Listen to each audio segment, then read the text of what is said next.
All right, Lexi. Lexi, where'd you grow up? Where are you from originally? I'm from Bernie, Texas. But my mom moved us to Houston when I was like 10. Okay. And so raised there the rest of the time.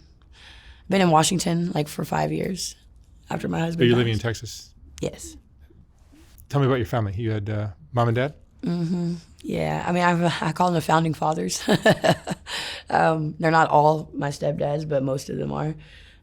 Raised by a bunch of guys that kind of made me, but yeah, there's a lot of dads involved, not the real one. Now he it's so weird. He's contacting me a couple of days ago, and his sister and brothers and all of their families contacting me for the first time, just starting a few days ago. So I'm like, that might be a good thing. For the first time? Yeah. And it's the first time since I tried when I was 13, and then my mom wouldn't allow it to go any further. And now I've been wondering about them really hard because my family just started to dissipate and die and not be there. And so naturally, I wonder what's up with my real father and their family. I met them when I was 13 and never got to see him again. Wow. Yeah. Tell me about your childhood with these multiple dads and your mom. Childhood was crazy.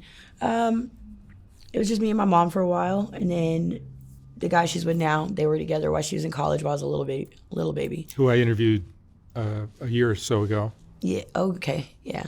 I didn't know it was that long ago. I thought it was recent. Anyways, yeah, from him, then we went to my stepdad that I keep as my dad, but we don't get along all of a sudden anymore. And we were the closest, but now we had our differences lie, and we got to see who each other really was, and we're too much alike. So he doesn't like who I am exactly, and I don't like how he treats it, I guess. I don't know. He's rude. He's mean. He's an alcoholic, but he's mean. He's sour. Then my stepdad after that was Billy, and that's my boyfriend that I just left. He did this. That's why I'm here. He's my brother and sister's dad. And like I'm here to try to start my own like movement or something about like people need to speak up. So he was your mom's boyfriend for a while? Husband. Yeah, that's her last name right now. And then he became your boyfriend? Mm-hmm. But there was some domestic abuse. Yeah. I just went there for somewhere to go, like safe haven. Like my dad got kicked out of his house. And so I went to my stepdad's house because my mom was up here. And I was trying to get back home to her, trying to get here to her. Because I was leaving everything behind. I couldn't take it anymore in Houston. My husband died there. My dad died there. I went back there after Washington after I lost my kid, and everything just was too much. It broke me. I had a mental breakdown. All my hair started falling out. It was terrible. So I was just like, I'm going to live, and I'm going to go with mama. Tried to go to my grandparents where my grandma shot herself, and I lived there, and she was my legal mom. Couldn't stay there because I had to stay in the camper that my aunt just died in, and she was my best friend. She drank herself to death a year before I got there. How old are you now? I'm 34. So it's really just hard to be there. So I went an hour back to where my hometown was, thank you, with my stepdad's. And I didn't have anywhere else to go. And so Mom didn't really tell me a lot about Billy. Just that he was a really bad person because she doesn't like to tell her children, like, bad mouth the parents, She's a good person like that. But she should have told me, I guess, a little bit more. He's not my dad. But me and her are best friends, and we kind of accept a lot of things that most people wouldn't. And she's legally my sister, We've been best friends besides my aunt that passed. We don't have friends, just each other. But So it sounds like a lot of chaos in your family. Yes. Yeah. It's hard to not be addicted to chaos without knowing it. Yeah. And drugs have been a part of your life too? Yes, sir. I've always remember my mom using. And so I never asked, like, do I do this or not? I was like, when can I do this? She was like, you can't. I was like, well, everybody else is doing it. So it just ended down there. Well, I mean, she started giving me pharmaceuticals when I was 14. So it started there. It's what you saw. Yeah. Yeah. I mean, kids are going to do what they're taught. Kids are going to learn. Kids are going to do what they see, not what they learn, not what they're told. Yeah, exactly. Right. For the most part, because I do a lot of what I'm told. Like, I'm pissed now because I just got to know my dad better. And he raised me with all my morals. He's really, really strict. Dana, the stepdad, I'm disappointed in. But he doesn't stand by any of the morals, neither does my mom that they raised me on. And I'm a rule follower. And it has made me a sensitive person. And it's made, I don't know, I'm just emotional about everything. And I'm so upset to see that nobody's following anything. They just told me to do something and I did it. And nobody else is doing any of these things. You know, I was disappointed. My dad's a thief, and like I didn't expect that. You know, he's not the person I thought he was. He beat my ass for stealing Skittles once when I was little. Called the cops on me, and I've never stolen anything since. Like, no, thank you. But he's this weird thief now, finagles, stole money from me while I was trying to take my mom to New York. And I have to go to New York every 6 months. That's not easy in my lifestyle to pay for that whole trip. It's $1,500 at minimum. Is that because you have a child there? Yeah. Yeah, I'm thinking about going there. I just need to contact my sister.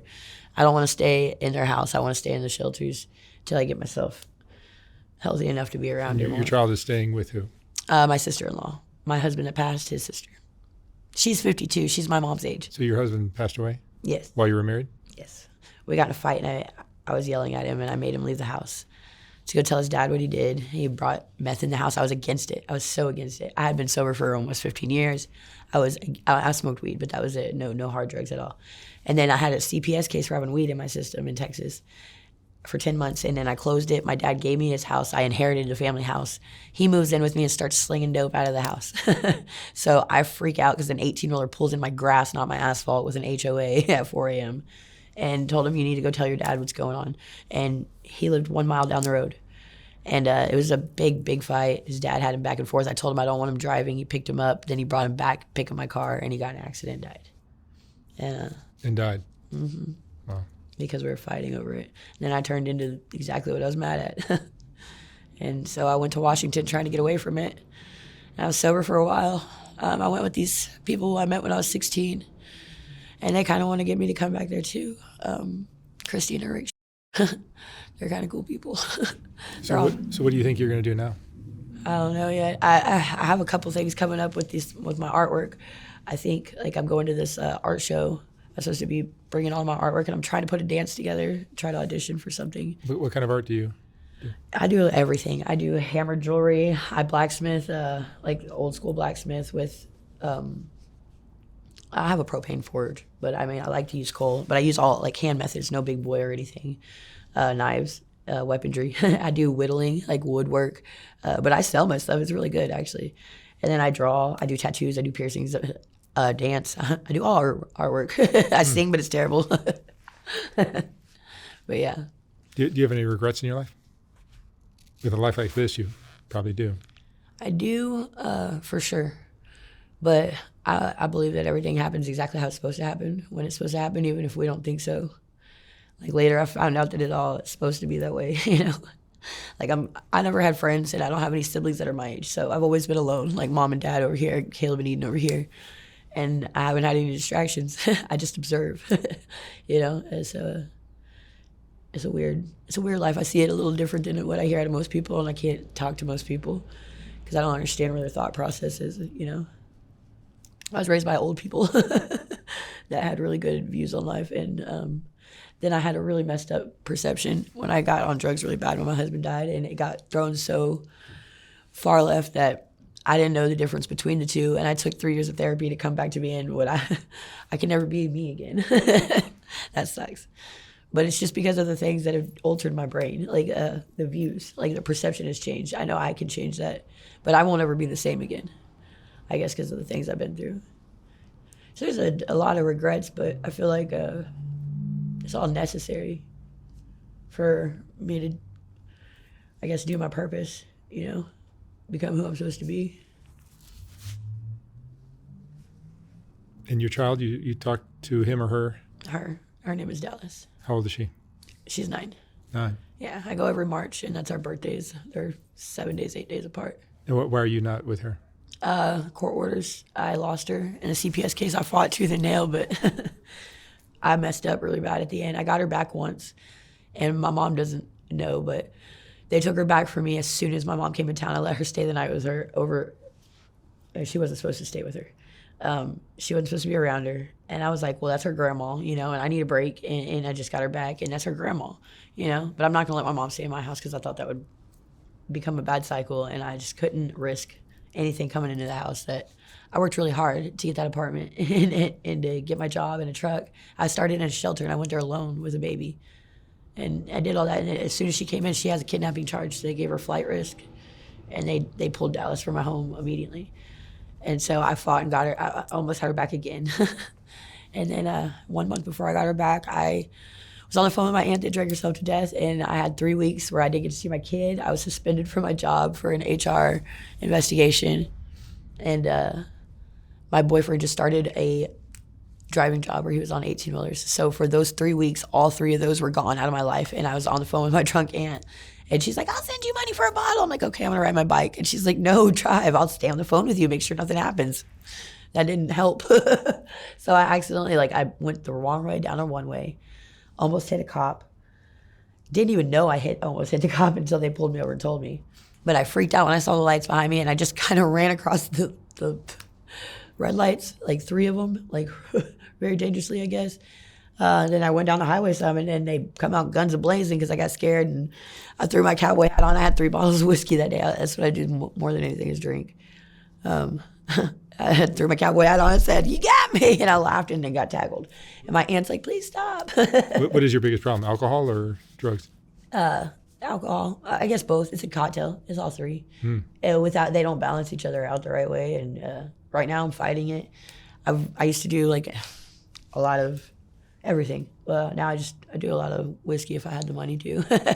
But I still do meth a little bit here and there. It's just to keep me going. It balances out so I don't get trashed because I was a blackout drunk and I attack people. My family hated me for that for a long time. So I can't cut the liquor out quite, and I have to do enough of that to keep it where I don't black out. So Emotionally, what do you deal with most? Is it anger? Is it depression? Is it anger? Anxiety? But I mean, they're all secondary emotions, right? So I'm trying to deal with just learning my emotions in general, where does that come from? Where does it stem from? And I think that's my biggest challenge because it's all emotions. It's all of them. And I have really happy days. And I'm always happy. Every day I'm happy, but I hit hard anger every single day. I have a bad anger issue. I don't know why. I just get so frustrated, and I'm not mad at anybody. I'm just mad at life. Is there anything like bipolar or anything like that going on? No? Multiple personality disorder, but that. Yeah. I don't think it's that intense. My doctor doesn't either. It's I hear a lot of stuff in my head, but she said it makes perfect sense. So me understanding myself it's me. It's all me at different subconscious ages, levels. Because if your mind is completely different at different times of your life, and we all fight with each other. I'm just trying to think of everything I've been through so I can play the tape all the way through. What kind of teenager were you? I was a dancer. had a scholarship. Didn't break any rules. You graduated high school? No, I got my injury 3 months before, and I got married and moved. I dropped out, got married, moved to Dallas, started a business. Yeah, biggest mistake. You've been in love before? Yes, yeah. Yeah, three. I'm sure they were all pretty. I mean, my husband was a different kind of love. He was my best friend since I was 13, and he died when I was 26. So that's the hardest for me. But that's a hard setback. I mean, in love, passionately in love, yeah.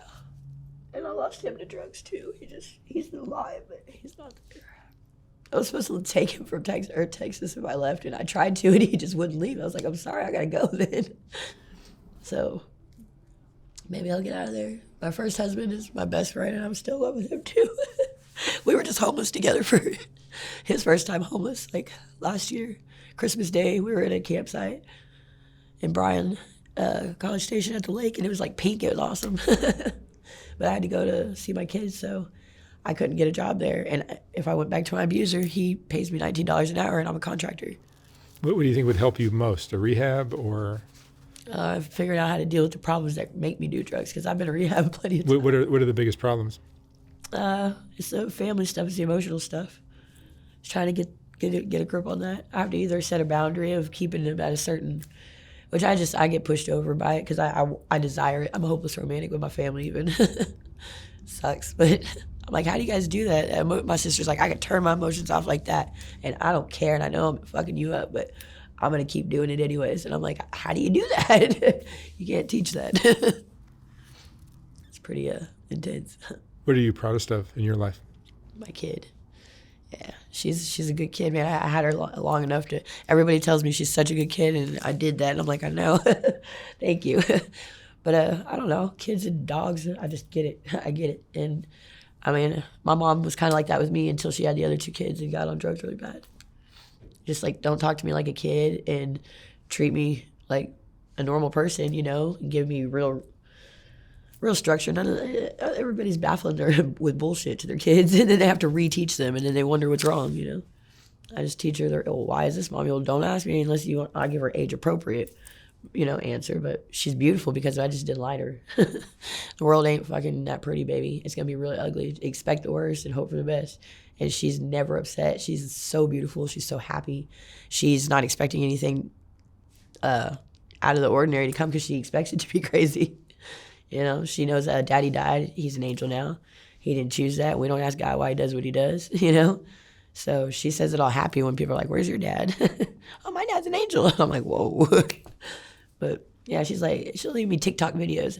You have to help your parents. You have to do your chores, do your homework. Oh, she's just a very good kid. I was very strict with her, but I was very kind to her. So yeah, I don't know. It's very good balance there. What was the roughest part of your life? Losing your husband? And being homeless after that can't be a party either. It's that's probably this time around for sure. But yeah, all the times homeless have been really rough. Yeah. What was the best time of your life? In Washington, whenever Chance and I met, the dude that's on drugs now. That's my mom and Billy's best friend. They introduced me to him. He's a little bit younger than them, but we're only like 12 years apart. We still talk all the time. We're best friends, but he's stuck in a really unhealthy self-induced psychosis and drugs, and he still thinks that I'm like stalking him outside of his house and his neighborhood. He's just crazy, just like the last guy. Same thing. That's why he did all the teeth thing. I called the cops on him 3 times. They won't do anything about it. My mom had to come get me out there, and she was scared to even to talk to him because she was abused by him. She was choked out by him really bad, and I was too. He choked me till I had a seizure. I don't know. If you had your life to live all over again, what would you have done differently? Man, knowing that everything I know now, everything probably.